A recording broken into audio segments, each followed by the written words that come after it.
Hi friends, welcome back to our channel. ఈరోజు మన కిచెన్లో మంచి టేస్టీగా వెజ్ ఫ్రైడ్ రైస్ని స్ట్రీట్ స్టైల్లోలా మంచి రుచిగా ఇంట్లోనే ఎలా చేయాలో చూపించబోతున్నానండి.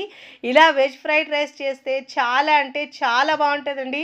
అలాగే చాలా క్విక్గా చేసుకొని లంచ్లోకైనా లేదా డిన్నర్లోకైనా ఎప్పుడు తినాలనిపించినప్పుడు చిటికలో చేసుకొని తినేయచ్చండి.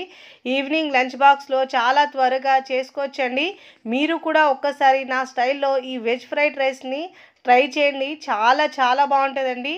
తిన్నా కొద్దీ తినాలనిపించేలా పిల్లలకు ఇలా లంచ్ బాక్స్లు ఇచ్చినా కూడా చాలా బాగుంటుంది. మరి లేట్ చేయకుండా స్ట్రీట్ స్టైల్లోలా వెజ్ ఫ్రైడ్ రైస్ని సింపుల్గా ఎలా చేయాలో చూద్దాం.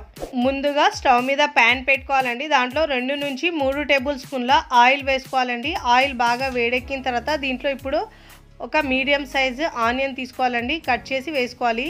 ఇప్పుడు దీంట్లో పచ్చిమిరపకాయలు 2 నుంచి 3 మీ టేస్ట్ని బట్టి యాడ్ చేసుకోండి. ఇప్పుడు దీంట్లో సన్నగా తరిగిన క్యారెట్ ముక్కలు ఒక 3 టేబుల్ స్పూన్ దాకా, బీన్స్ ముక్కలు 3 టేబుల్ స్పూన్ దాకా కట్ చేసి వేసుకోవాలండి. ఇలా ఒక 2 నుంచి 3 నిమిషాల పాటు ఫ్రై చేసుకోవాలి. ఇలా కొంచెం కూరగాయలు సాఫ్ట్ అయ్యే వరకు ఫ్రై చేసుకోవాలి. ఇప్పుడు దీంట్లో నేను ఫ్రోజన్ బఠానీ యూజ్ చేస్తున్నానండి. ఒకవేళ మీరు పచ్చి బఠానీలు వేస్తే క్యారెట్ వేసినప్పుడే వేయాలి. నేను లాస్ట్లో వేసాను అందుకు.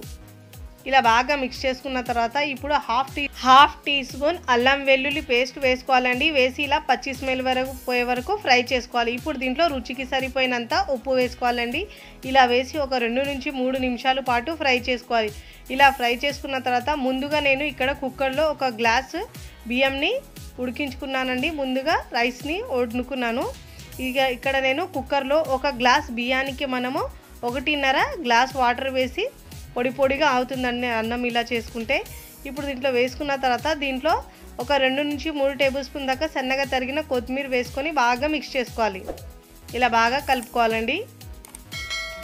ఇప్పుడు ఇలా బాగా మిక్స్ చేసుకున్న తర్వాత ఇప్పుడు మనకు స్ట్రీట్ స్టైల్లా టేస్ట్ రావాలని దీంట్లో ఇక్కడ కారం వేసుకోవాలండి. మీకు రుచికి సరిపోయినంత కారం వేసుకోండి. ఇక్కడ నేను హాఫ్ టీ స్పూన్ వేస్తున్నాను. కొంచెం స్పైసీగా తినే వాళ్ళైతే దీంట్లో ఒక 1 టీ స్పూన్ దాకైనా వేసుకోవచ్చు. ముందు కూడా పచ్చిమిరపకాయలు వేసాం కాబట్టి నేను ఇలా కొంచెం తగ్గించే వేస్తున్నానండి. ఇప్పుడు దీంట్లో soya sauce 1 tablespoon, vinegar half teaspoon వేసుకోవాలండి. ఇలా వేసి బాగా టాస్ చేస్తూ మిక్స్ చేసుకోవాలి. బాగా మిక్స్ చేసుకోవాలి. ఎంత బాగా మిక్స్ చేస్తే అంత బాగా రుచి వస్తుందండి ఫ్రైడ్ రైస్కి.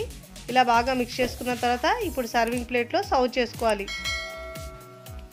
ఫస్ట్ టైం నా ఛానల్ చూస్తున్న వాళ్ళు ప్లీజ్ నా ఛానల్ని సబ్స్క్రైబ్ చేసుకోండి, లైక్ చేయండి, పక్కన ఉన్న బెల్ ఐకాన్ని ప్రెస్ చేయండి. ఇలా ప్రెస్ చేయడం వల్ల నేను పెట్టే వీడియో నోటిఫికేషన్ ముందుగా మీకు వస్తాయి.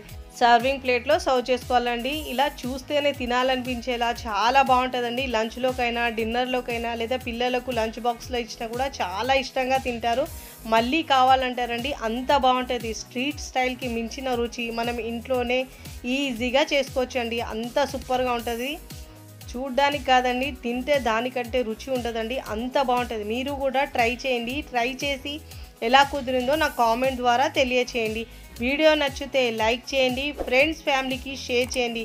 మరికొన్ని టేస్టీ సింపుల్ క్విక్ రెసిపీస్ కోసం టీ కిచెన్ని సబ్స్క్రైబ్ చేసుకోండి. Thanks for watching.